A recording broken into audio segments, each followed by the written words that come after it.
प्रणाम सब गोटे के। हम शालिनी झा अहाँ सबके बीच उपस्थित छी एकटा चौड़चन पाबनि के गीत लऽ कऽ, और आशा अछि जे अहाँ सबके नीक लागए। तऽ सुनू अहाँ सब ई गीत सुंदर सन।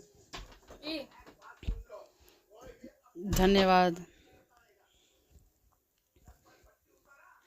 चौठी चंद्र के पूजा घर घर भेलैना, चौठी चंद्र के पूजा घर घर भेलैना, चौठी चंद्र के पूजा घर घर भेलैना, दही केरा के लोक दर्शन भेलैना, दही केरा के लोक दर्शन भेलैना, चौठी चंद्र के पूजा घर घर भेलैना, दही केरा के लोक दर्शन भेलैना।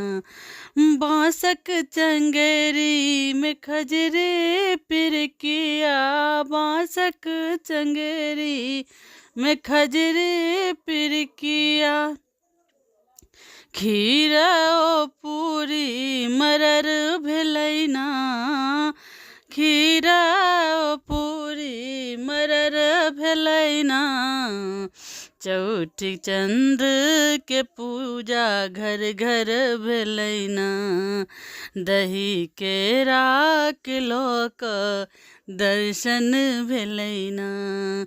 तृतीया नहेती चौठ पाबन करती, तृतीया नहेती चौठ पाबन करती, काकी ओ माय सब हाथ उठौती, तृतीया नहेती चौठ पाबन करती, काकी ओ माय सब हाथ उठौती, सिंदूर पिठारला,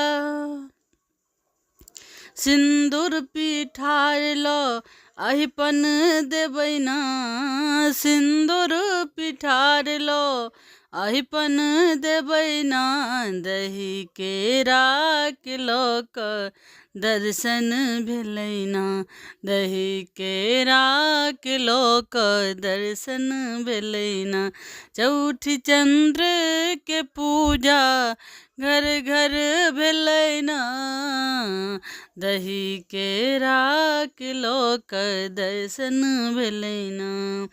लाल चंगेरी में खाजा ओ लड्डू, लाल चंगेरी में खाजा ओ लड्डू, नेबो नारंगी अनार साजलना, नेबो नारंगी अनार साजलना, दही केरा के लोक दर्शन भेलैना, दही केरा के लोक दर्शन भेलैना, चौठी चंद्र के पूजा घर घर भेलैना, चौठी चंद्र के पूजा घर घर भेलैना, केरा दही केरा के लोक दर्शन भेलैना, दही केरा के लोक दर्शन भेलैना, दही केरा के लोक दर्शन भेलैना। धन्यवाद।